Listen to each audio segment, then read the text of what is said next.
So yeah, we're very excited to have you. I know John and I both are familiar with your work. First, when I guess the Catholic Project came on, we were talking before this. It came on both of our radars when the Crisis podcast came out, which I thought was excellent, and I'm excited to talk to you about. And then we really got excited and wanted to make sure to have someone from the Catholic Project on, particularly you, because of the study on priests.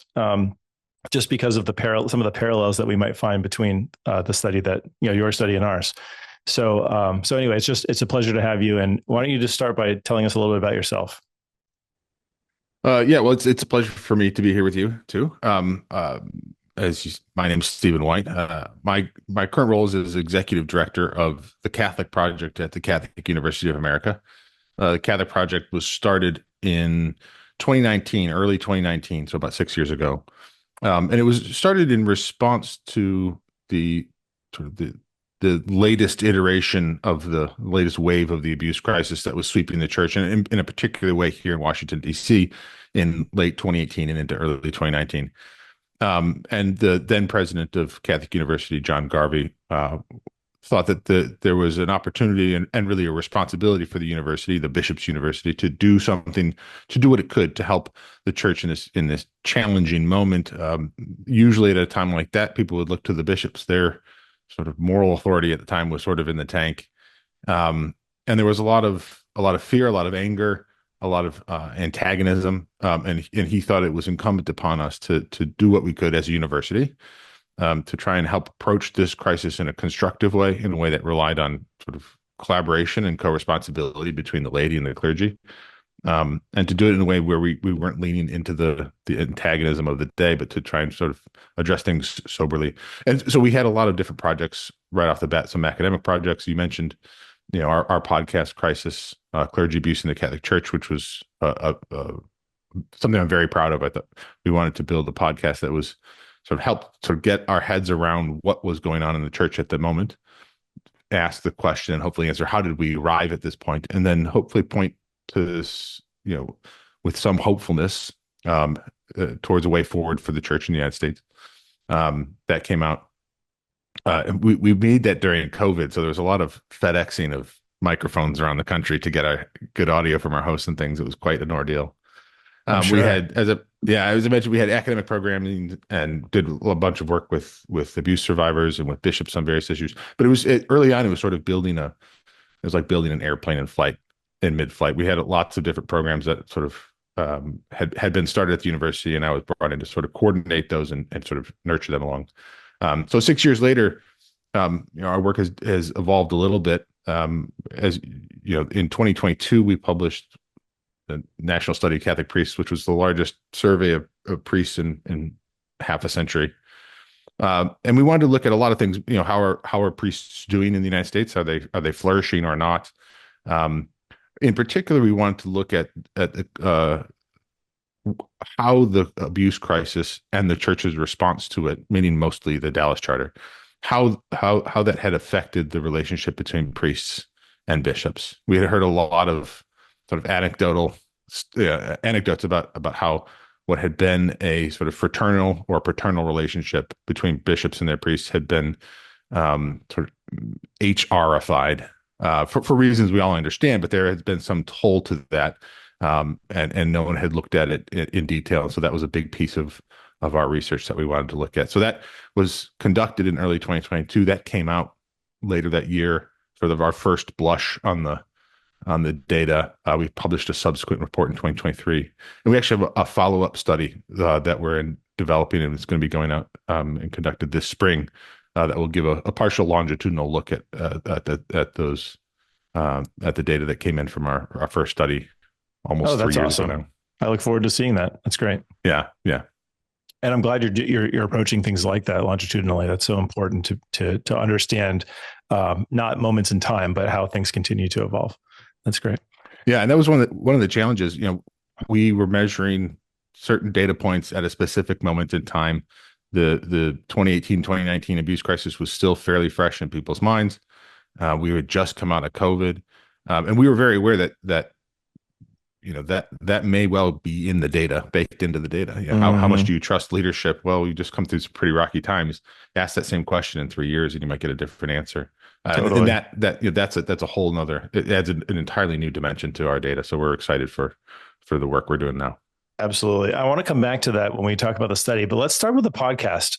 Just it was first chronologically. It was first on our radars, and it really did make a big impact.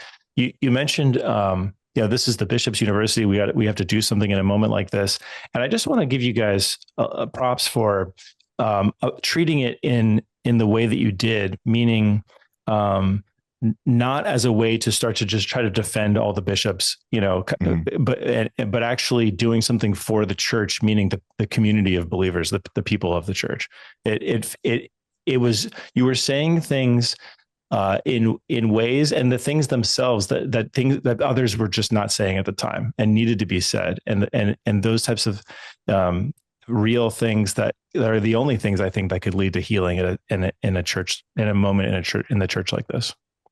I really appreciate that. We put a lot of time. It was kind of funny when that project first sort of surfaced. We thought, oh, this will be easy. We'll get some microphones and we'll sit down with some folks and have a chat. And then we learned very quickly what's involved in a sort of heavily produced podcast like that. And we couldn't have done it without the incredible team that we had. But we knew from the beginning that we wanted to, if we were going to do it, it was worth doing right. And by that we meant, we have to look squarely at the church and what's gone wrong. We can't sort of turn a blind eye to the awfulness there. But we were also, with the exception of our main producer, who's a Mormon, we were all Catholics who had tremendous love for the church and approached the project as we know that there are people out there who are suffering because they're survivors of abuse, but there are millions of Catholics out there who are suffering because they don't know what the heck is going on with the church that they love so much.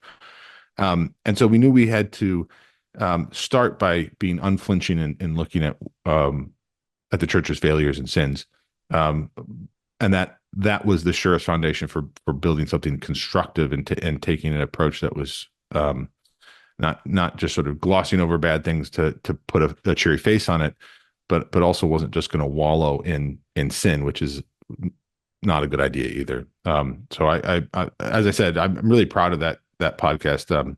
Cardinal Lozoya, who was the voice of the podcast, sort of got roped into it, and it was a challenging time. It was obviously it's a very difficult subject matter, and as I said, we were doing it during COVID, so there was a lot of scrambling to get various equipment to various parts of the country via FedEx. But I think all of us who were involved in it came out more changed and in a strange way edified for all of the filth that's there to be found, and there is so much of it. The whole experience really was, I think, sobering but edifying. I mean, I think specifically of some of the survivors that we met with and talked with, and some of them we have some lasting relationships with, people who have every reason to turn their back on the church, to hate the church, to resent the church, who spend their lives or a large part of their time working to help the church heal, knowing that there's not just survivors like them who've been affected by this, but that it's frayed and broken trust across the church, and they, having suffered the most from this this problem in the church, have taken it upon themselves to be sort of fonts of healing and reconciliation in a way that's just incredibly humbling and speaks so much to their character and to the power of grace and reconciliation. As really, as I said, tough subject matter, but very edifying. Yeah, thank you so much, Stephen, for giving us a little bit of the background there and talking about it. Uh, I learned about the Catholic Project because of the podcast as well, and I found it extremely edifying. And I guess we'll just have a full disclosure here. I mean, I am a survivor of clerical sexual abuse, and I didn't really even fully accept that maybe until after I heard your podcast. So it played a part on my own healing journey. And I also would say too is that it was very refreshing to see something coming out from as institutional as the church could be, coming from Catholic University, with something that was so balanced and trying to approach it from so many different perspectives. So, like Dave was saying, many props to that. But also, connecting that podcast and your work with the sexual abuse crisis to the recent survey. I mean, clearly, I've been very much traumatized by the sexual abuse scandal on so many different levels. I can't even begin to tell you. But then also looking at the priest survey, which I think that it's important to draw the connections there, because your survey didn't really reveal anything I didn't already know. I mean, I was a later vocation in life. I think I was in the seminary when I was in my 30s. Everyone there was about 10 years younger than me. Well, most people were. And so, I could see that, it was a very strong conservative trend with priests or with seminarians.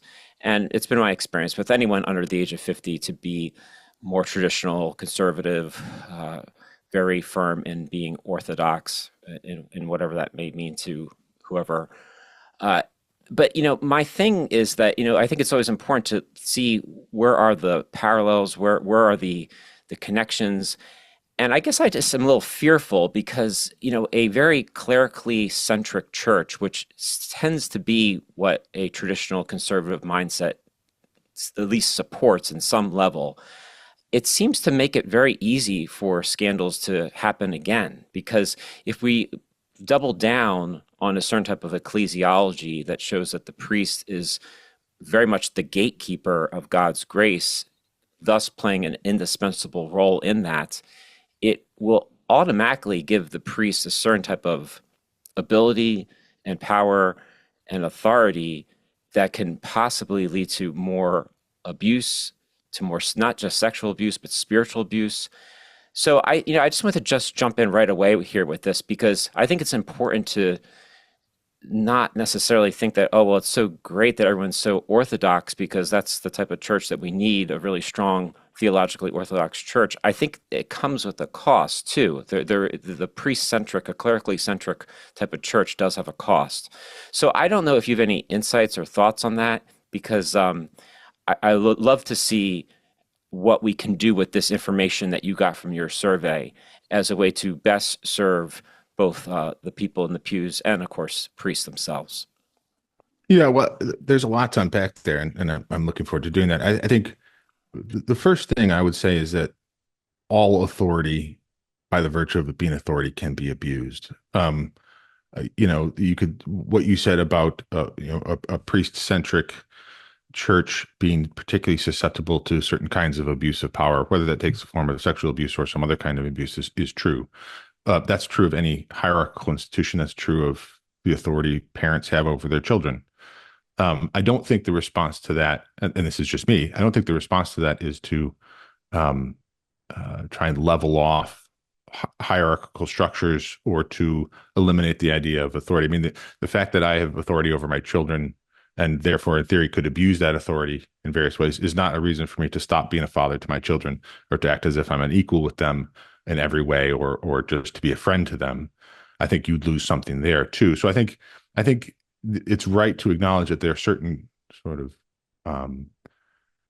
tendencies in a more clerical or more hierarchical church that you need to keep an eye on. But I think there are tendencies for the opposite too. A church in which sort of the hierarchy, and I don't mean that in the sort of the merely institutional sense. I mean that in the divinely instituted sense. A de-emphasis of that has potential for negative consequences also. One of the things Pope Francis has been consistent in saying, I think it's frustrated a lot of people, or frustrated some people, is as hard a line as he's taken against clericalism. He's also insisted, for example, that we must not clericalize the laity. Seeing the structure of the church in both its vertical and horizontal dimensions as primarily a function of power, I think is a category error. It's one the apostles were inclined to make. Jesus corrected them then, and I think Pope Francis has been solid in his saying, we need everyone in the church to be more involved and to take more responsibility for the mission of the church. This isn't just this isn't a clerisy, some ordained, some professional Catholics who do all the work and everyone's sort of along for the ride. That was never the true model. It never worked particularly well when it sort of came to be that way. We need everyone to take seriously the implications of their own baptism. At the same time, we still the church instituted by Christ has this vertical dimension. You're never going to lose that hierarchical element, and that we have to, in a healthy church, you have both of those things that are playing their proper role and reinforcing one another. Now, like everything else, we humans have a tendency to take something good and turn it into something at least usable for wicked purposes. And I think we clearly saw that in a lot of the clerical culture and the culture of cover up. So I think there's it's right to be cautious of the weaknesses of particular ecclesiologies, but all ecclesiologies comes with weaknesses and tendencies, and vigilance is the right approach, regardless, I think. Yeah, I think it's very refreshing what you're saying because, as a priest, today, I'm 46 years old. So, I mean, I'm not that old. I'm not that young. I'm just kind of in this middle area, I guess, right now. And, I feel a little bit homeless in the church in lots of ways. It's like I can't really just jump on board with all this rah-rah traditionalism type of stuff. And clearly, the progressive side of the church, I think, has been a failed project on so many levels. And and the interesting thing is, I've been in very traditional communities, celebrating the Eucharist, and also in very progressive communities. I've pastored both, and the one thing that's always consistent across the board is that they all just lean into the priest so much as being the place where everything has to happen, or it's all about the priest. And I understand that we have a hierarchical church, and that's not going away, and there's something good about that. But there has to be something that we're going to be able to get from all this data to be able to, really understand that, like, it's not good for people to be able to check out from things simply because they don't have a higher spot on the hierarchical structure. So what you're saying about, like, being able to claim our baptismal call is essential. And clearly not just Pope Francis, but I think all recent popes have said that in their own way. So it's interesting at this juncture where we are right now, like, what are we called to do to be able to look at the data that we have and say, it's great that we have this information. Now, how does this really check out with all of us collectively who are Catholic, to be able to listen very firmly to how the Holy Spirit is working specifically in our lives, to be able to do what is being asked to do at this moment in time? There just seems to be a lot happening in our world and in our church, and I don't necessarily see the church rising to the occasion to respond to it in any type of meaningful way. I think they eventually will, but, like, what can we do, those of us who are in this business of being able to kind of really get on the to really see both the reality of what things are as we do, like, a scientific type of survey of this. So I don't know. Does it make sense how what I'm trying to say? I don't know if there's really a question there, but yeah, I think that makes sense. It's a prompt to talk about something that I would talk about with anyway. But I spend a lot of time thinking about how does reform and renewal come into the church. Your question, what can we do? We're obviously unhappy with something. Presumably, we're humble enough to recognize that some of that has to do with ourselves. But how do we build something that is authentic to what the church is, that is authentic in its renewal, makes the church more what she ought to be more perfectly what she is? How do we do that? And so, in thinking about where do sort of moments of genuine renewal and revival come into the life of the church, and my conclusion is pretty unsatisfying in one sense, but I think it's right, which is that if you look at renewal in the church, it almost always, there are a few exceptions, but almost always starts with a person or a small group of people deciding to respond radically to the gospel. it take St. Francis of Assisi, for example.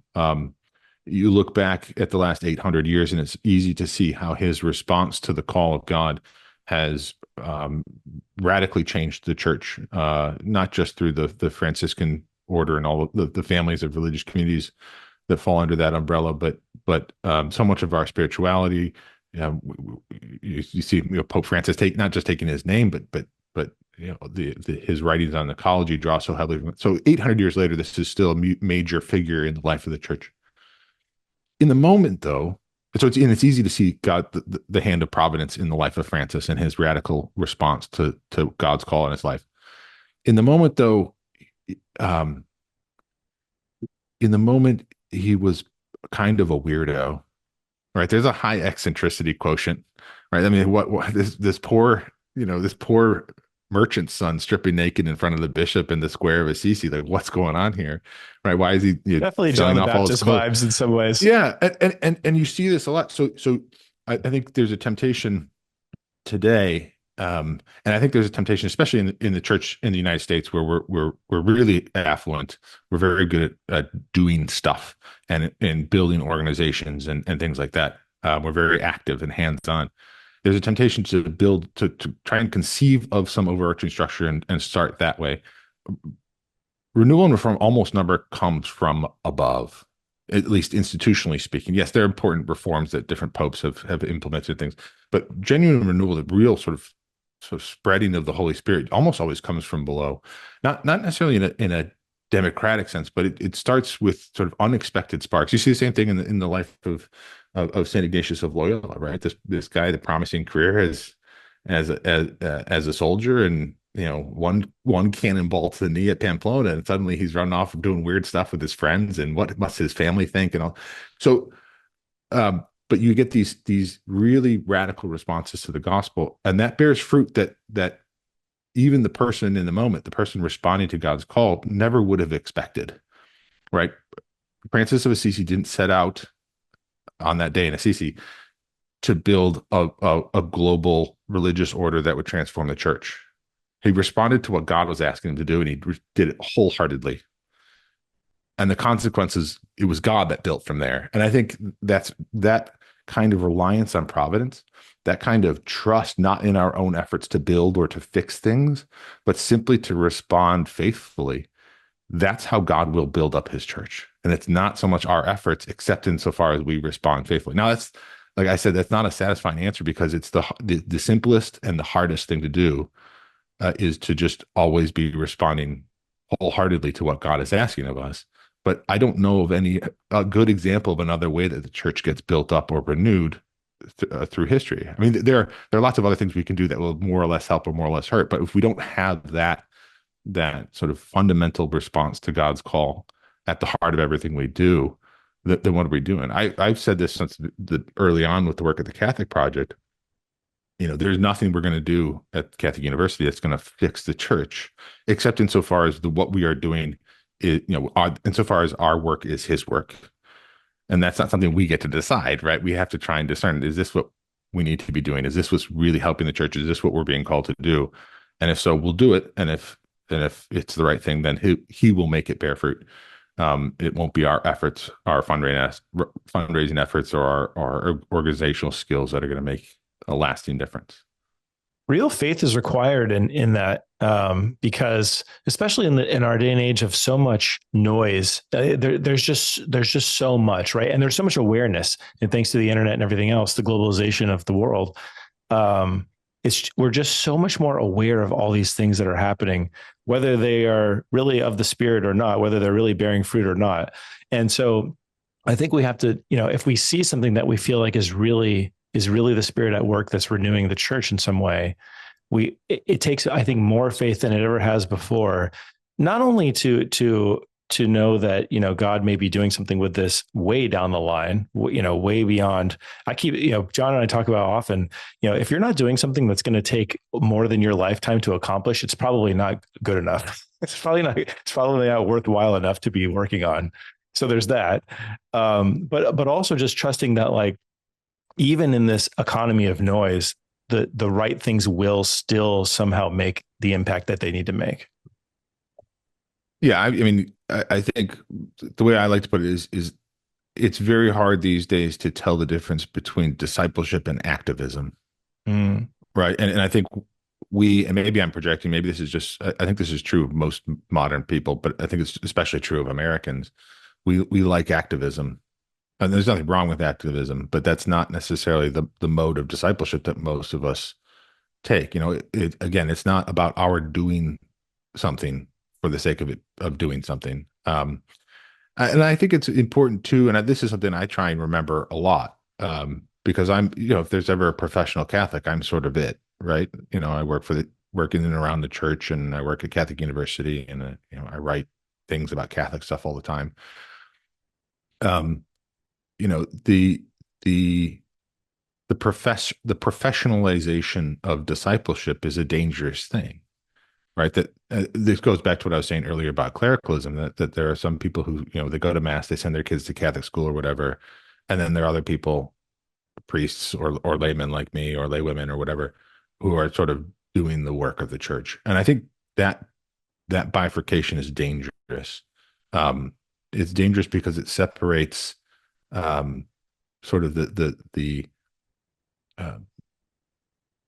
the sacramental life from the life of charity and the life of work. And on the other side, it can confuse folks in my shoes, that all of the stuff I'm doing that has Catholic in the title or Catholic in the name or has to do with the church is itself, um, that encompasses what God is asking me in terms of charity and discipleship, because I'm doing things that are Catholic-ish, that yeah. is a life of charity, and hopefully it is, but not necessarily. There are lots of people who do stuff in the name of the church all the time, and none of it's particularly charitable.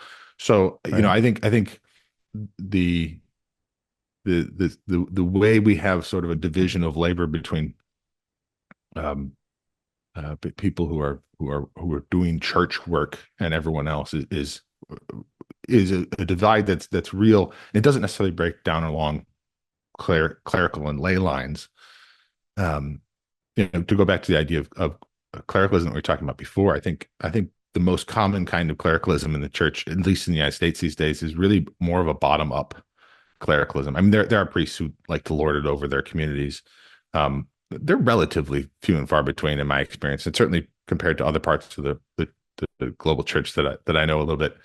Um, but there is a kind of, bottom up clericalism which expects priests or maybe religious sisters, if you have lucky enough to have those in your parish or your school, expects them to do the work of the church, and the rest of us are sort of along for the ride.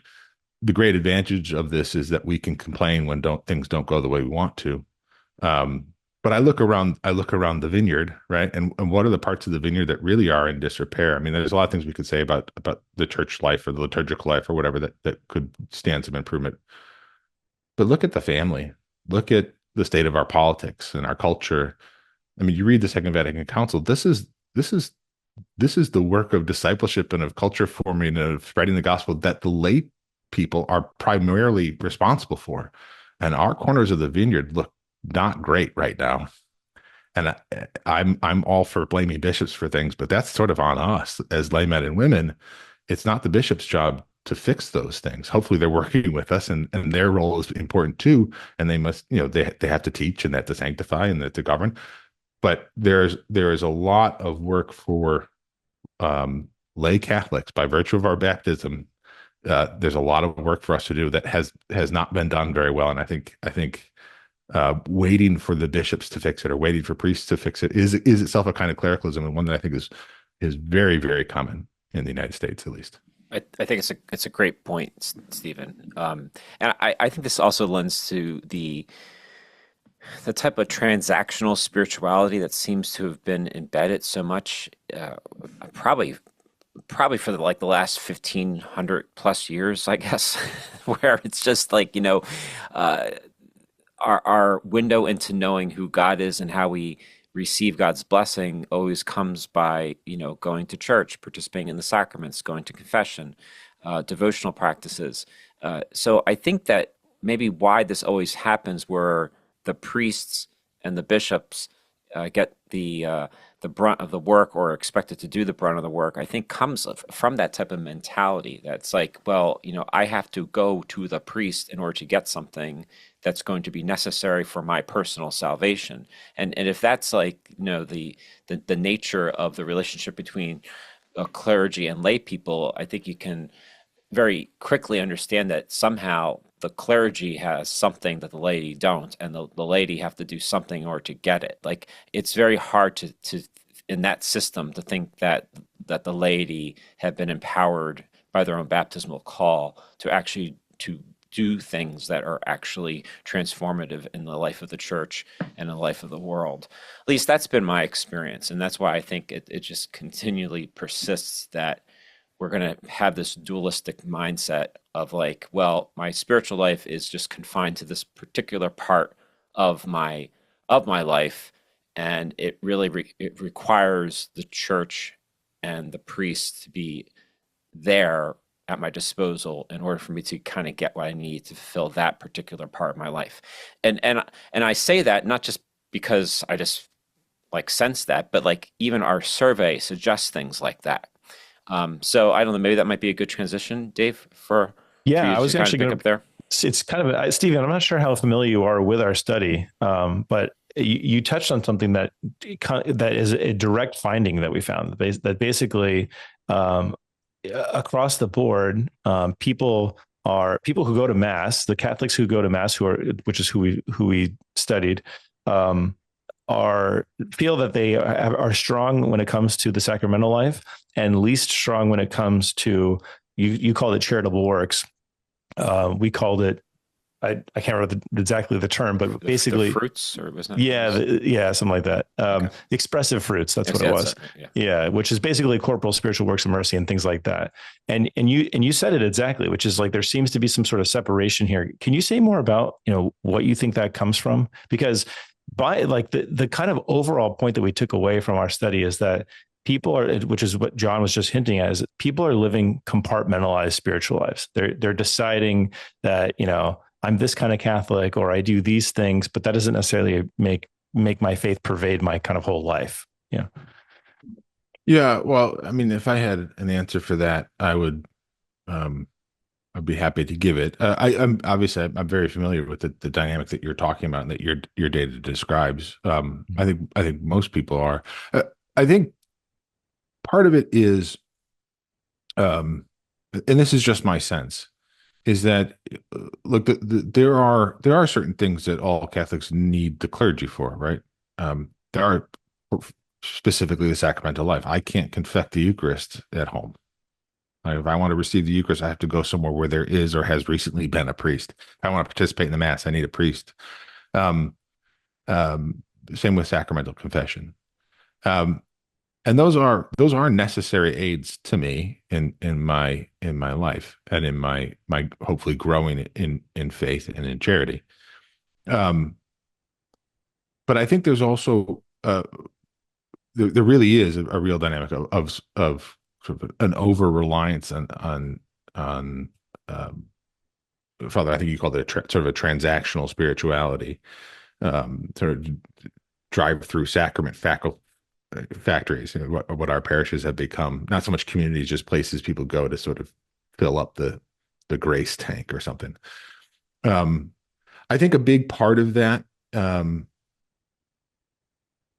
So the dynamic in which there are certain parts of the body of Christ that provide certain things that other parts can't is not new and is not going away, right? I mean, St. Paul talks about this. Many parts, one body. Different parts have different functions. We can't all be hands, right? I think there's a kind of formation that's badly needed to help people in the church understand that we are not undifferentiated members of the body, right? We all have our specific state in life, our specific vocations, our specific talents and charisms, and that we have to work in concert and in collaboration. That there's also a head and a kind of hierarchy, but there's a formation that's required to sort of integrate that in a healthy and fulsome way. not a minimalist or mechanical sort of mechanistic sort of way, which is to say, I think for a long time, it was simply the case that priests and clergy and religious tended to be much better educated, certainly more trained in theology and philosophy than your average layperson. The theological training and the philosophical training is still very much the case. But that doesn't necessarily mean that priests are smarter or wiser than the rest of us. And that's, the particular knowledge or training, assuming that also implicates a certain kind of wisdom, is not that one doesn't necessarily follow from the other. But the same thing, even for holiness, right? That someone is that all of our clergy are still mere men, and are not immediate conduits to God. They are a particular kind of servant within the vineyard. That formation needs to be done. I think it needs to be done both for men who are studying for the priesthood, but I think especially for lay people, that needs to be done. There's so much. I think this is probably true of most Catholics. A tremendous amount of what I know about my Catholic faith, and not just what I know about it, but sort of the things I intuit about my basic, the sense of the faith and how the faith works and how Christians and Catholics live and behave. I learned in my home, in my family. That's where I learned it first, and that's where I learned it most decisively. And if you want to have a sort of a renewal in the church where lay people understand the dignity of their baptismal vocation, and they see, that the way forward is not to wrest power away from the clergy so that we now have it, or to get rid of the clergy or sort of level everything off. But how do we live fully without taking away from the true vocation and function of the other parts of the body?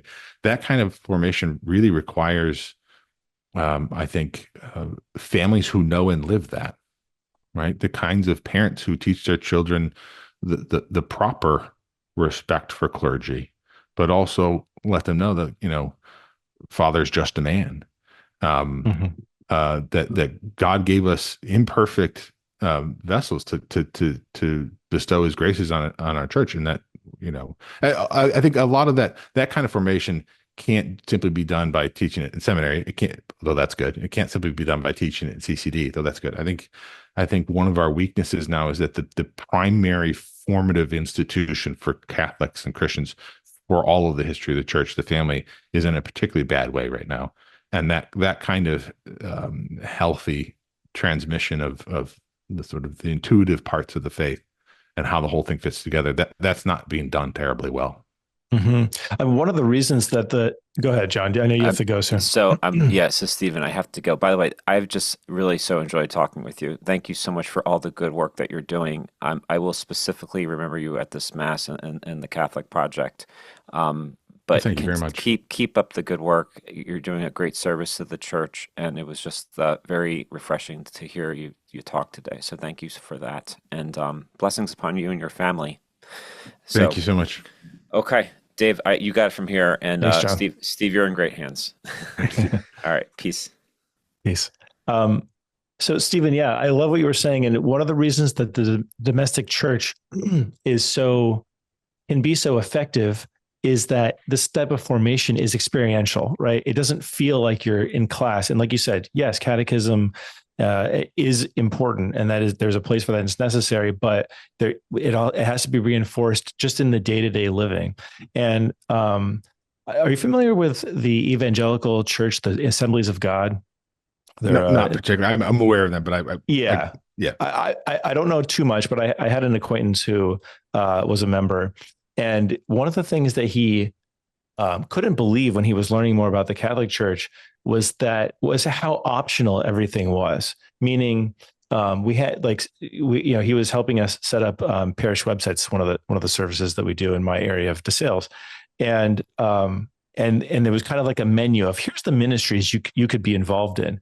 And he's like, at our church, when you become a member, your pastor meets with you and helps you try to discern like either at least what your passions are, if not your vocation or charisms or something, and essentially puts you in something. So you're not just expected to be showing up for Sunday service. You're also going to be actively involved in some kind of ministry that you were determined. This is whereas and we've talked about some of the lethargy of the laity, just not really being very participative. Rather, it almost showing up like I tithe and therefore I receive whatever happens at mass.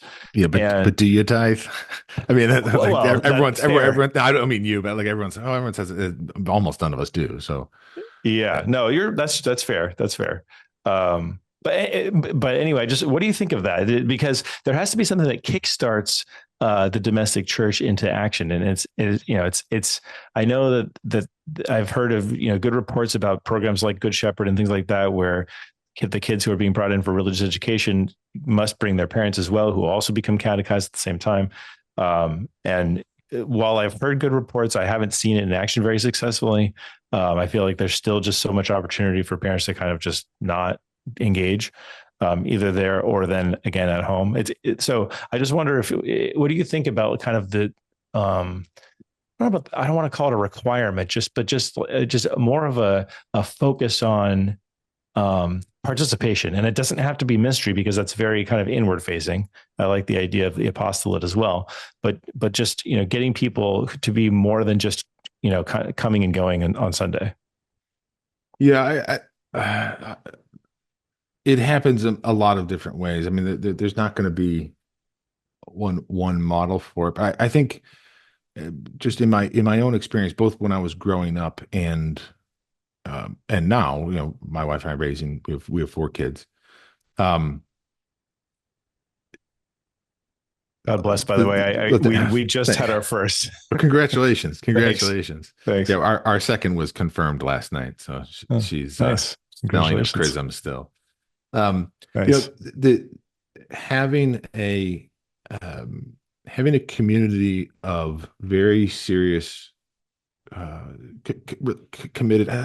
All the labels seem inadequate. I know. Devout, people who take their faith, don't just take it seriously, but it's the most important thing to them, and everything that they do is built on that foundation. Having families like that around us is tremendously important. And some of them are in our parish, some of them in our nearby parishes, some of them are just in our neighborhood. But we've been really blessed to have a community like that, not necessarily built intentionally, though grasped onto tightly when it's found. And that makes it so much easier to integrate not only the teaching of the faith, but the practice of the faith into our ordinary lives, in the sense that we talk a lot about sort of intentional discipleship these days. And I'm all for that. I think that the days of just sort of following the drift and expecting to end up in a good place are over. And that's probably mostly a good thing. But I also like to say a word in opposition to intentional discipleship, or raise a point of objection, which is this. Ideally, you live in a kind of community and a kind of culture. You live in an environment in which not everything is a max effort, intentional thing. Not that you take for granted things, but not. There should be. I mean, when we talk about virtue, for example, right? Virtues aren't just actions that are morally good, right? It's the development of the habit of choosing the good, right? And the more virtuous you become, the easier it becomes. So I'm all for intentional discipleship with the understanding that these kinds of communities should become lower effort over time to a certain degree. That in the sense that not everything should be a max effort struggle. Like if the community is, and I say community because it's not just me and my wife, it's not just our family, it's the people that we choose to associate ourselves with and surround ourselves with, and that our kids play with, and all the rest of it. That a lot of what just everyday happenstance in those communities is pushing in the right direction, so that you do get a drift towards something good. that you have to be aware of and you have to keep your eye on, but you're not always swimming against the tide. And I think that I'm being a little dramatic saying that's a word against intentional discipleship, but I think the goal is not simply to sort of organize or will or structure ourselves into a good place. I'm all for those kinds of efforts, and not to denigrate them, but ultimately, I think what a healthy situation looks like is where there is effort and care taken to teach the right things and to live in the right way. But a lot of that is made easier by it being done in a community and in a setting where the right things are more or less habits, where virtue is so infused. I'm not talking about perfection here, but where virtue is infused and even commonplace, so that you can live that life without having to spend every waking moment in a tremendous Herculean effort to live intentionally. Yeah. And I think now I say that that's not available to most people. I think to a certain degree, Yeah. I've been lucky to have had that and to have found that. But I think my point is to underscore the importance of finding communities that don't just agree to live by certain rules or follow a certain plan, but are really committed to integrating their faith into the whole of their life. And if you get enough people living that way earnestly, right, that produces sort of that trades a cultural headwind for a trailing wind, which is a massive assistance to parents, to children, to anyone trying to live their faith well in our current situation. I like that. The only thing I would offer that might create a tendency toward is a sort of insular existence where I want to make sure I try to kind of cherry pick everything so like where the max effort is spent up front designing my life so that I only come into contact with people who have the same values as that I do, right? And I'm not kind of like a part of the wider world where I'm going to encounter people without their values who have so much value themselves just by being people, and I want me and my family to be interacting with them too, not just people who think and act just like we do. You know what I mean? No, I completely agree with that. I think that's absolutely right. And that's always a temptation, is when you find something good, then you ignore everything else, whatever that good thing is. And so I think that's right. Is that you have to, as much as you have to guard against sort of bad influences or something. Well, yeah, you have to guard against bad influences, and I'm coming at this from the perspective of a parent, of course. So I'm thinking mostly of that, but you have to guard against bad influences. But you also don't want to produce, you don't want a sheltered, fragile faith, right? One that is so sheltered that the first time it encounters real serious sin or evil in the world, or people who are just live radically different ways and actually seem to be happy. How is that? That the faith isn't so weak and untested that it shatters. So I think the greatest challenge for me speaking as a parent is to strike that balance correctly. I think that's probably true for most parents, is this balance between teaching your child about the world as it really is and balancing that with we're protecting them and their innocence, not as long as humanly possible, but in an appropriate way, so that they can grow in a way where they come out strong and mature and with an integrated sense of who they are in relation to God and to their neighbor. And to strike that balance right is something that I pray that God will help me to do every single day. Amen. As I just get into it myself, I pray the same. I want to talk about a couple of the things that our study found, and if we could compare them to what you found in the pre-study. So, and I want to acknowledge that our study was conducted across the U.S. Over 3,000 respondents, some of whom probably were priests, because our only kind of screener questions were: Are you Christian? Are you Catholic? Are you in the U.S. and do you attend Mass at least once a week, essentially? Right. And so, and we did have 14% of respondents be single, never married. So I assume that some of those were priests and religious and things like that. Right. So no, but the vast, 70% were married. So the vast majority are going to be lay people in this study. So I wanted just to kind of see how our studies maybe differed. One of the obviously one of your major focuses in your study was generational differences within the priesthood. When we looked at generational differences among mass attending Catholics, we saw that young people have a greater desire to be involved with in-person community, which stood out to us just because they're often labeled as the digital generation, right? They're growing up with the devices from birth. It seems like. Does this reflect? Is this reflected with the priests too, or is this somehow because I guess one of the things I really wonder is, do priests see the priesthood? Do young priests, especially seminarians, let's say, or younger priests, see the priesthood as kind of like a path of escape from the world? Not to the extent that a cloistered religious life would be, but certainly away from kind of the day-to-day, kind of I don't know, just rigmarole of computers and phones and all that kind of stuff. So I just wondered, like, is there that same desire for in-person community, particularly among younger priests compared to older ones? And is the priesthood looked at as kind of like a bastion of like, I don't need to be aware of like this type of world, these things? Yeah. So we didn't ask that specific question. But there are a couple of things to say about that. One is my sense, both with talking to a lot of young priests, talking to seminarians, and talking to seminary rectors and formators, is that young priests are much more likely than older priests to be eager for and looking for forms of community outside the parish, particularly fellowship with other priests. I mentioned there are a number of communities that have sort of formal manifestations of this.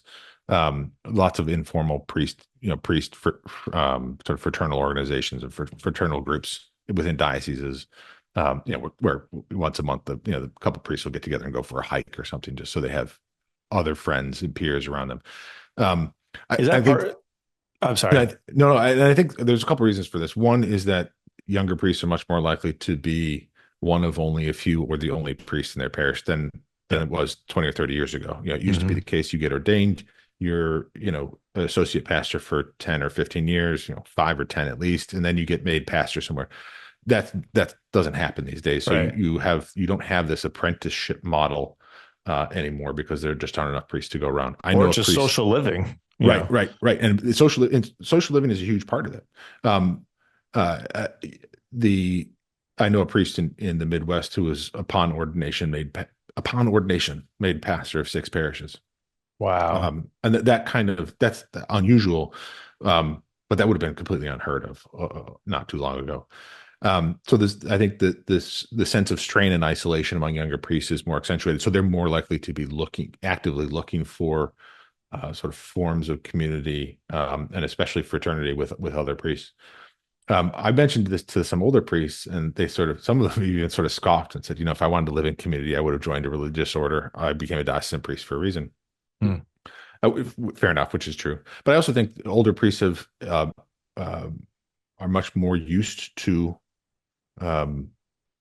life in a parish. They've those who are doing well have sort of figured out a modus vivendi within parish life in a way that the young guys are still trying to sort out. Totally. One of the interesting things, our data showed that the youngest cohorts of priests, so that in a trend that's pretty consistent going back to cohorts ordained in the late 1960s and early 70s, that the younger priests are self-describe, so that their own description of themselves or their own perception of themselves are much more sort of theologically orthodox than older cohorts. The younger cohorts are much more likely to identify as politically moderate than older cohorts, and the youngest cohort is by far the most sort of racially and ethically diverse of all the cohorts. So some of that reinforces some of the narratives you've seen about younger conservative priests. Some of it kind of cuts against the grain. What is consistent is that there seems to have been both theologically and politically seems to be a real collapse among priests who would describe themselves as a liberal or progressive. And that Yeah. why that is a very interesting question. If I were a bishop, I'd want to know. I've asked seminary rectors, are these guys showing up? Are they being weeded out in seminary? Or are they being sort of brainwashed? And they've all the guys I've talked to have said no. The young men are showing up this way, as much more conservative. My theory is that in our political climate, and this only applies to the U.S. Like I wouldn't make this, I wouldn't say this about other places that either A, I know less about, or B, are even so much further past Christendom that this applies less. But sure. In America, I feel like with the political climate the way it is, and with politics informing so much of people's identity, I feel like for most people, the idea that I become a priest, a Catholic priest, is only tenable for someone who has such traditional values. Not only, but by and large, would be tenable for someone who has such traditional values that they see themselves buying into that, and that someone who is just as, let's say, devoutly Catholic, who may be considering, like, am I called to the priesthood? If they're progressive enough in their thinking, I think that they would end up finding themselves better served in a less institutional role in the church. That's my guess. Yeah, I think that's part of it. I've got all kinds of theories, but I think that's certainly part of it. There's sort of the triumph of a small t traditional theology of the priesthood in the decades after the Second Vatican Council. Not as I don't want to get into unpacking the whole Second Vatican Council because that might take a while. But I think the model of the priesthood that really emerged under John Paul II. There were a lot of models available after the Second Vatican Council, and I think the one that emerged sort of dominant, at least in the West, was a more small t traditional model of a priest as set apart, one who offers sacrifice and things like that. And I think that's more attractive to someone of a more traditional theological bent. And there's all kinds of reasons one could think, but it's a very interesting trend. And like I said, if I was a bishop, I would want to know a lot more about why that's happening. I say that on the sort of unstated assumption that there are a lot of Catholics who are, liberal or progressive in their theology or in their politics who are taking seriously the vocation of the priesthood, or in fact being called to the priesthood. Maybe I'm wrong about that, but that would seem to me that the absence of those kinds of men coming into the priesthood is a notable absence. It is. Another interesting thing with younger priests, and again, our study was only priests. It was not. It did include seminarians even, and so it didn't include any lay people. One of the things that was interesting, and this emerged after our study, going around talking to vocation directors and vicars for clergy and stuff like that around the country. These generational dynamics are something they're very aware of. It's something they deal with. Some would say it's almost like we have two presbyterates, the older guys and the younger guys, and there's sort of this soft middle. And but one of the things that's interesting is you see there are certain kinds of challenges that young men these days face. Some of it has to do with effective maturity. Some of it has to do with sort of development of interpersonal skills and sort of human development. There's lots of maybe seemingly disparaging things, but lots of things that people have noticed about Gen Z and the youngest of our generations now. That they lack certain interpersonal skills. Maybe this is a result of the sort of the growth of digital media and not interacting. Some of this, maybe this is leftover COVID effect. You see it among people who talk a lot about dating and marriage, even, right? That there's just certain basic basic interpersonal skills seem to be lacking. Mm. Mm. And in aggregate, of course. Mm-hmm. But the interesting thing is that this applies also to people who are entering seminary, right? They're part of that generation too. And so what's interesting is to look at the challenges, to look at the profile of sort of what kind of young man is becoming a priest in the United States these days, and compare that to the profile of what does a young man in the United States look like these days. And you can identify certain challenges that are not, um, you know, challenges of young men who decide to become priests, so much as they are challenges of young men who are of their generation, and trying to tease out the difference of how much of this is because you grew up in this era in the church in the United States, and how much of this is sort of particular to you as someone who considered the priesthood and entered the seminary. You have being able to tease out which of those problems apply to which group and which apply to both groups is really interesting for, say, seminary formation, but also for questions about formation within families generally. How do we form young men to be well integrated young men, so that whether they become dads or they become priests or whatever they do, that they're well integrated. And anyway, these challenges are always really. It's fascinating to me how they're interrelated. How the challenges of priestly formation or vocation recruiting are tied to challenges in family formation, and childbearing, and how much I think we underestimate the degree to which those things are really profoundly interrelated. Most of by the time someone's old enough to go to college or go to seminary, most of their formation as a human being has taken place within the home. Yeah, I think that's their personality type is nearly set. Yeah, yeah. And I think that's an underappreciated element of a lot of both, the challenge of hopefully growing priestly and religious vocations, but also of understanding changing dynamics among priests in the United States. Going back to what you said about younger people lacking maybe some of the social skills, at least as they enter seminary or the priesthood. When we looked at so we talked about, we asked the question, what holds you back from sharing your faith with others? And talking about, what are the barriers to faith sharing that exist? And when we broke it down by generation, sure enough, the younger the generation, the more likely they had, the more likely they had reasons at all for as barriers. And at the top of those reasons, and sure enough, like it's just a linear graph down from the youngest to the oldest. Situational appropriateness, lack of confidence, don't know how to start conversations, not wanting to offend. So it's the social skills that you're talking about. Yeah, that's really fascinating. Not surprising, but really fascinating. And those kinds of skills are I think we sort of took for granted that people who just grow up among other human beings develop those skills, but they really do have to be taught. And I think it's easy to say, oh, this younger generation lacks this or they lack that. Well, who didn't teach them? Yeah, everyone else seemed to have learned those along the way. What did we change, or what did we stop doing that's left this generation with that deficit?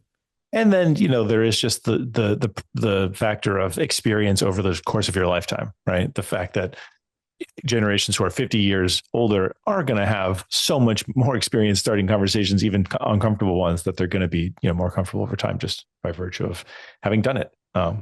More practice. Yeah. One of the things that we also see also saw in our study across generations was that people want to be more involved. So there is a desire, at least a stated desire, to be more involved, whether it be in faith formation or receiving spiritual direction or something like that. But they just don't even know where to start. Do you see this on the priest side? From your study, whether where it's they want to somehow be doing more, but they just don't know where to start or what would be the right thing to be doing? Yeah, some of that. And I think a lot of the challenges, a lot of the obstacles to priests being able to do more, say ongoing formation or theological studies or whatever, are the same that face a lot of lay people, I think, which is everybody's so busy, nobody's got time. And if they do have the time, do they have the money to do these other things? So We actually asked, it's kind of funny too. We asked priests, given some of the challenges that we've discussed in the survey, are there things that could be done in your diocese or that you would recommend for other priests to help the situation? And you would get things like on questions of confidence or trust in one's bishop or one's religious superior. Some priests would say, it would be nice if my bishop would call me on my birthday, right? Just a little gesture like that, or I wish he'd stop by, the parish every now and then. That would be nice. And we had other priests who'd said things like, I wish he'd stop calling me on my cell phone and stop showing up at my parish. It's I think one of the challenges, and I think this applies to lay people too, and one of the things that makes these sort of problems so resistant to systematic or sort of uniform remedies is that so much of it depends on the person, right? So much of the relationship between a priest and a bishop is not what policies do we have, although that's important. It's like, how does this person interact with that person?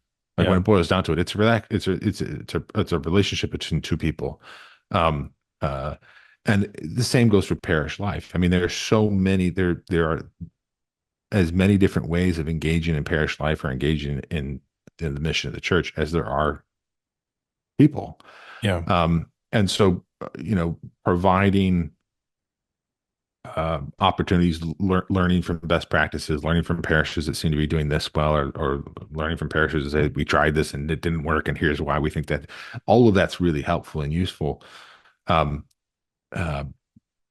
so much of it just boils down to, who is the person? What are their strengths and challenges? What are the demands on their time? And there's lots of things I would like to do, but I'm a dad with 4 kids, and that's my primary work. And how I interact with my parish might look very different in 20 years.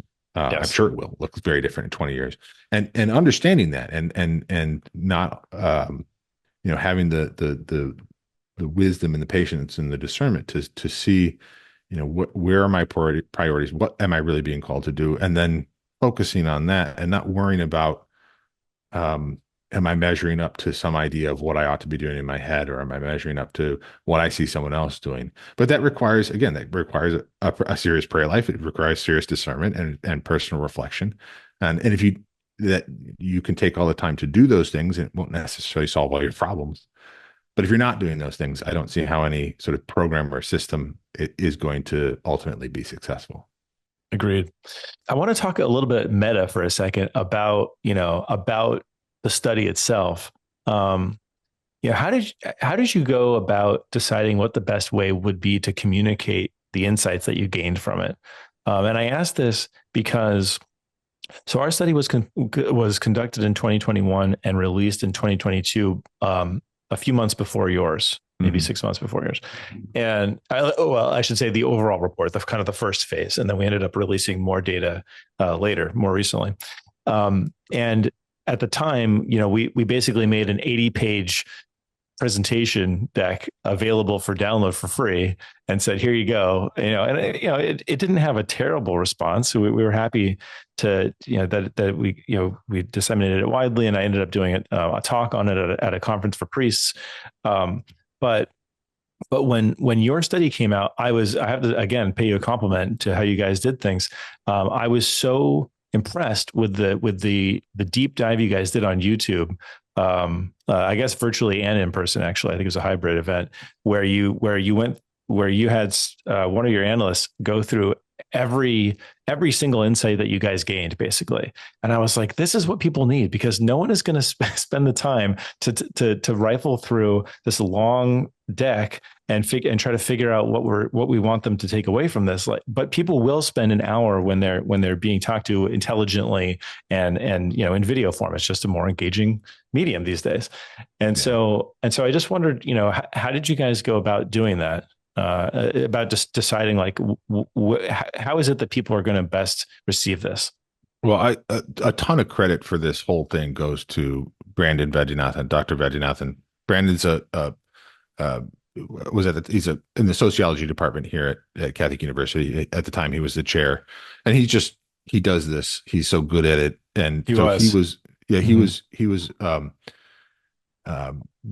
was from start to finish, he was the single most important component in all of this.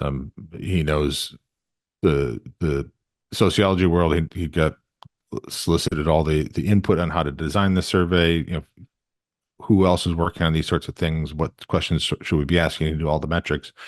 And he understood, we have tons of data. We still have data we haven't really even fully been able to analyze yet and things like that. So he understood how to build the thing. And he understood you can't just dump all of this on people at once. So let's put together an initial report that hits what we think are the highlights of the data that we have, present it in a manageable, digestible form. And then we can do a follow-up. So that was, Brandy gets a ton of credit for that. My colleague, Sarah Parlow, who works communications for the Catholic Project, had a big role in putting that together. It also helps, frankly, and we didn't try and play this up because it's almost our mission not to try and play this up. But when you publish a survey from Catholic University that says priests don't trust their bishops, sure, people will notice. Sure. and the second gloss, in some ways, I got at least among secular media, we got more interest from our second report on it, which talked about political polarization and stuff, and I got even more attention for that. And we that was data that we thought was important. It also happened to be data that secular media wants to write a story about the Catholic Church. If it's got a political angle, that's all the better for them. So part of it was Brandon's wisdom in designing the thing and having a good say in how to go about delivering it in digestible chunks. But part of it was, I think that the subject matter was inherently interesting and perhaps slightly inflammatory on one or two things. So yeah, sure. So we took a leaf out of your book, and we, so rather than just dumping it, as we had two new reports available, we decided to break them down in a series of webinars that we kind of organized by topic. So going through and having kind of expert guests on through each topic to be able to kind of speak into this. And then further kind of taking the insights and rather than dwelling on the data, hearing stories from people about, how this is working in real life via podcast medium. And that's what you're doing right now. And so, I guess not to get too far back into crisis again, but I want to ask the same kind of question, why a podcast at the time? And how do you feel like that was the right vehicle for, conveying this type of information that needed to be said? Well, with respect to the podcast specifically, yeah. So I think when I when the awful summer of 2018 and the McCarrick revelations, and there was the Vigano letter, and it was just a bad thing, and the Pennsylvania grand jury report. I was in my first year working for the church in not a diocese context, but we are, we do some of the press for the Diocese of Brooklyn. So I remember it well. Yeah. And so there were a bunch of different programs that sort of started at Catholic University. And it was President John Garvey at the time who was sort of helping these things along. And at some point he realized he had a day job running a university, so he needed to hire someone. That's when I came in. So there were a couple of things that were already on the table and more or less formed. Some of them were already happening. Some of them were sort of still being developed, and some were just sort of ideas. And one of these that was sort of just an idea was we should do a podcast. My question was, okay, why a podcast? I've never made a podcast before. I don't really listen to a lot of podcasts at the time, and the answer was they're sort of the thing. I said, okay. But as we thought about it more, we thought, there is a lot that this medium allows you to do because there was so much noise in the church. And we thought that the time was just right for a long, involved, sober, essentially an audio documentary is what it is, right? We talked about, we don't want to just be a couple guys chatting on on microphones. We want to go out and do real interviews. We want to tell stories. We had the whole series more or less scripted out before we even started inviting guests for the first episode. So we had a sense of we wanted the whole thing to have a beginning, middle, end. We wanted to cover these topics. We wanted to talk to these people, and podcasting allowed us to do that. I mean, it was just a perfect media. Video would have been way too expensive. Something sort of shorter or more ephemeral just wouldn't have allowed us to do the kind of sober deep dive and sort of really what we hoped was really sort of balanced approach that podcasting allowed us to do. And as it turned out, as we quickly learned, it was also for COVID, it was perfect. Yeah. So yeah, I think it was, I can't take credit for the origin of the idea. But I think, it was the idea that this, in the sense that I can't take credit for the idea that we should do a podcast about this. But I think that if we're going to do this, here's how we should do it. That was some of my first input on the thing. And as I said, I'm pleased with how it turned out. Podcasting is a lot of work, and it was really enjoyable, but it was a lot of work. So. Yeah. I agree. So I know that you mentioned that there's another round of the pre-study coming soon, where you're going to be conducting another set of questions. Do you think that there are big unanswered questions about Catholics in the U.S., whether priests or anyone, that have not been covered yet in a major, study? Are there things you're personally curious about? I just wondered if, given the opportunity, what would you like to know? Yeah. If I could ask anything, that's an interesting, I'd have to think about that a little bit. I mean, there are certain aspects about, so we went with this second survey that we're developing right now. We've already sort of narrowed down the range of questions, but there were some interesting questions that we weren't able to use just for space and timing. And some of them were it's very hard for lay people to sort of get inside the experience of living as a priest. So like questions like, how often do you eat dinner alone?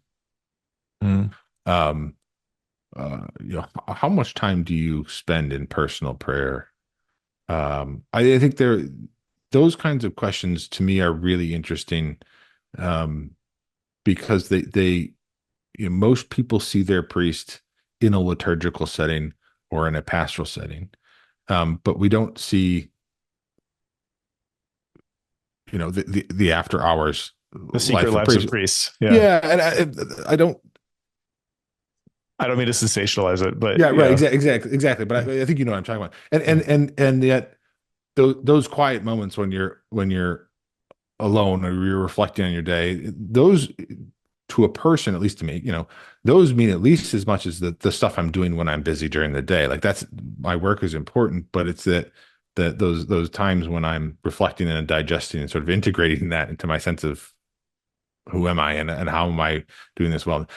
And those kinds of questions are really interesting to me for people in general, but I think for capturing the mindset of priests. And I'm really interested in questions. These are very hard questions to parse out. I'm really interested in questions about, and I kind of hinted at this earlier, what kinds of communities and cultures, you could even call them subcultures, I guess, tend to produce healthy vocations in the sense that you've got if you take a cross section of the church in the United States, it's not a cross section of the places where priests come from. Priests come from all sorts of places, and sometimes surprising places, and they follow all kinds of paths. Ask any priest his vocation story, and you'll probably be surprised somewhere along the line. That said, I've heard anecdotally things like, one seminary had 30% of their students, and this was a seminary that's pretty much full. 30% of their students at the time had been homeschooled for at least part of their life. Okay, well, that's way higher than the national average. Why is that? So questions about the communities that formed priests, whether that's families, whether that's parish life, as they were, or even before they were discerning their vocation. Those kinds of, what kinds of environments, if you put someone in them for 10 or 20 years, especially as children, tend to produce more vocations, or tend to produce more stable marriages, or tend to produce people who are more engaged in the church. And I think some of the answers to those kinds of questions would probably be unsurprising. But the fact is that the challenges the church faces, both in terms of priestly vocations, but also in vocations to marriage, which I think is a much bigger crisis, both in terms of decline in numbers and sort of ultimate challenges. Mm-hmm. The church is not uniformly good or bad at the kinds of cultures that produce those kinds of healthy vocations, and understanding better why it works really well in some places, and why does Wichita have so many vocations to the priesthood? Yeah. No, that stuff is, yeah.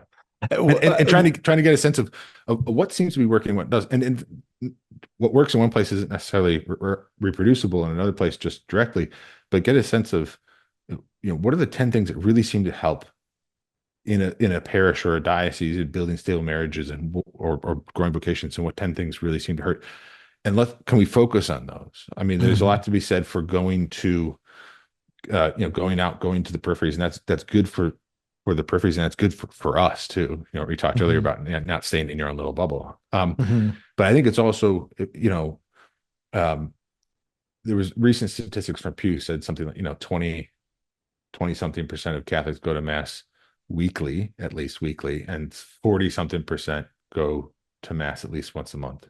It's like 29 and 40 or something. Okay, what's that 11% who are sort of on the fence, who they're not going every week, but they're going at least once a month? Who are those people? Find out about those people. What can we be doing to make sure that those people are more likely to come into the 29% than to drift off? If you move that number even 5%, that's a massive historical bump in mass attendance. So those kinds of things, sort of finding the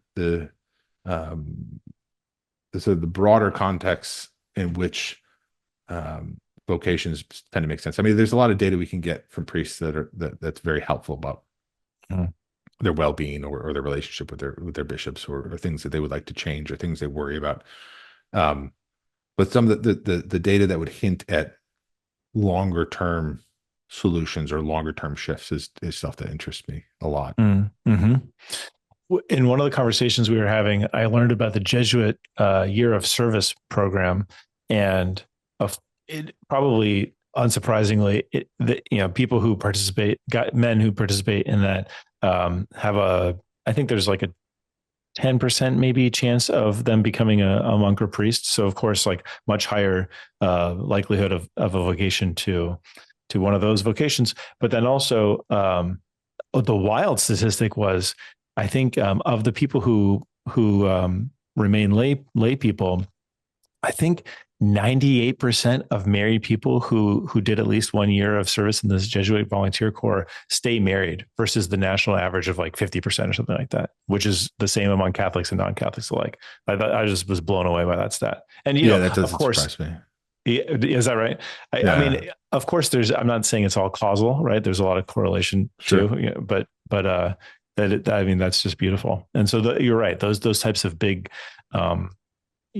kind of game changer things we can focus on is critical.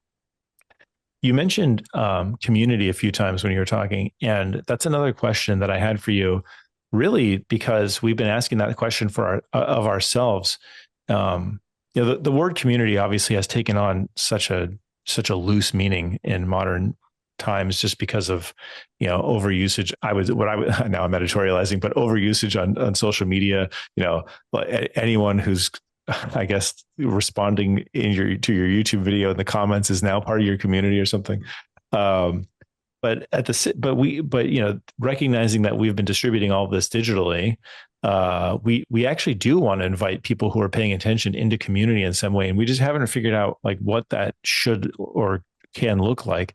And I wondered if you guys consider those who are paying attention and participating in what the Catholic Project is up to are somehow in community, or is there a way? Would you hope for them to grow in community in some way, and if so, how? It's a really, really interesting question. I mean, in one sense, most of the people who interact and engage with our work already belong to a community to which we belong, right? The church, not all of our Sure. listeners or whatever, but um, you know, we talked about this at the Catholic Project specifically about, are there ways that we can, apart from academic studies or podcasting or whatever else we might tackle, are there the ways that we can be sort of a facilitator or a unifier among the different parts of the church or different ministries and things like that? And there's a degree to which we can do that, but there's already a visible sign of unity, within a local ecclesial community. It's called the bishop. The notion of building communities through digital and online media, especially, is one that I find somewhat impenetrable. I mean, undeniably, there are people who will engage with each other, get to know each other, occasionally meet in person through online media, stuff like that. But there is and that's good. I want to say that too. That's generally good. But there's to what degree does that compete with in-person, face-to-face community, and to what degree is it different, even if it's not competing with that? Those are sort of fraught questions, and I don't claim to have answers to them, but I am generally skeptical is not the right word, because it clearly happens. I don't doubt that it happens or that it's good. I'm not all in on online or digital communities. Mm-hmm. Where the thing shared is a listening to or participation in that kind of media. Mm-hmm. I have a lot of questions about that, I guess. Yeah, no, that's a fair point. And you're right. Ideally, people would be taking this into maybe communities that they're already a part of and being able to discuss there. But sometimes the facilitation of that is needed and not provided. You know. Yeah, I mean, And I'm not. I'll send And it. I'm not I'll send a necessarily. body. I'll Yeah. send a podcast to my buddy, or I'll send a video to my whatever. I mean, that's. Yeah. But the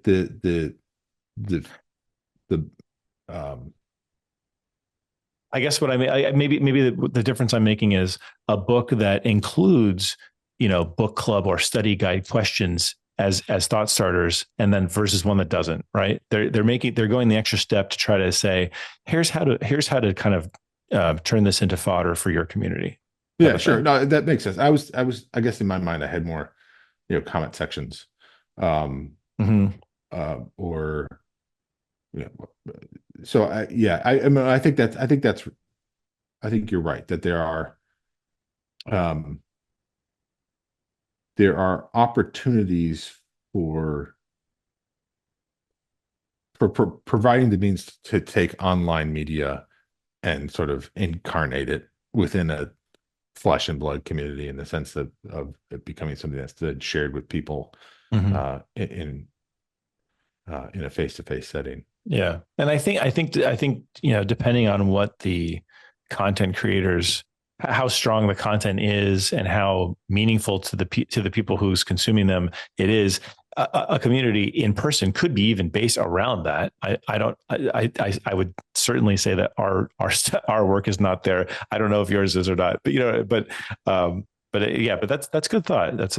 I like the direction that you're thinking is. One of the things, my background in Catholic social teaching and philosophy is chewing at the back of my mind right now. One of the things about a real community is that its existence is a big part of its perpetuation is a big reason for its existence. So, like I'm in a book club. The last book we read was whatever. That book is not the basis of the community. We could substitute out any number of books. Yes. But the reason we have the book club is because we have a bunch of mostly Catholic dads who like to go and have interesting conversations once a month. Mm-hmm. So if the books themselves were the basis of the community, it would be a very different kind of community than what it is. Mm-hmm. And maybe I'm just really, really, really, really overthinking what was a fairly straightforward softball question about, yes, it'd be great if people were engaged No, in the sorts of work we do. All I was saying was when it comes to forming communities, right, for people who are ready for a new one for whatever reason, whether they're not in any now, or they have the time for another one or whatever, they're looking for connection, that bringing people together around a common interest is a great way to start. So you guys wanted to have conversations. You realized that books are great conversation starters. So let's read. By the way, I run a book club myself, and we I guess a little unorthodox for a book club. We meet every week. We don't read a whole book every week, of course. We keep the readings lighter, but recognizing the exact thing that you're saying, which is that we the whole point is to be together, and so we meet often, even if we aren't reading a book a month. Yeah, and in my book club, about a quarter of the conversation is anything remotely to do with the book. So we're a little more on task, I guess. Yeah. Cool. All right. Well, that's a great note to end on. Stephen, I really appreciate you coming on and spending the time. It's great. Oh no, Dave, this was wonderful. I really appreciate it. Religion to Reality is an initiative of DeSales Media created by me, Dave Plisky, and is produced and edited by Connor Donnelly and Nick Strapoli. If you found value in our conversation, please subscribe wherever you listen to podcasts. If you love the show, ratings and reviews go a long way toward letting others know about the show. Go to religiontoreality.org for more details and resources.